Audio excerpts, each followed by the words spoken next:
Welcome to JH.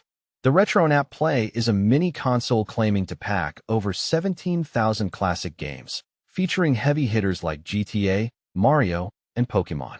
It sounds like a nostalgic dream come true, but is it actually legit or just another digital paperweight? Let's peel back the layers of this pixelated mystery. Because nothing says quality like a device that promises you the moon for the price of a sandwich. First, those product images look more suspicious than a $3 bill. They appear to be AI-generated, which usually means the actual product is still stuck in someone's imagination. Then there's the claim of 17,000 games from the GBA to the Dreamcast. Fitting that many titles onto one tiny handheld is technically possible if you enjoy playing games that have the processing power of a calculator. Plus, selling Nintendo and Rockstar classics without a license is a bold move. If by bold, you mean highly illegal.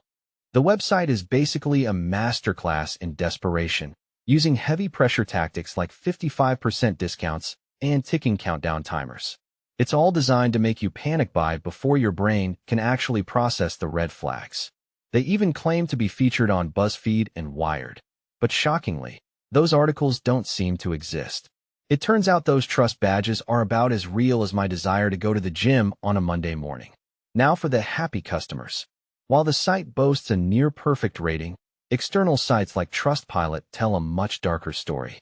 Real users are reporting poor build quality, overheating issues, and even offensive in-game messages. Apparently, the console is so cheaply made it might actually melt if you look at it too hard. Customer service is equally unreliable, leading many to label the whole thing a potential scam. So, is the RetroSnap Play worth your money? Between the AI images, fake endorsements, and glitchy hardware, the red flags are practically screaming at us.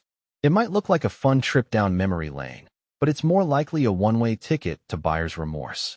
Thanks for sticking around until the end. Don't forget to subscribe for more honest reviews and updates.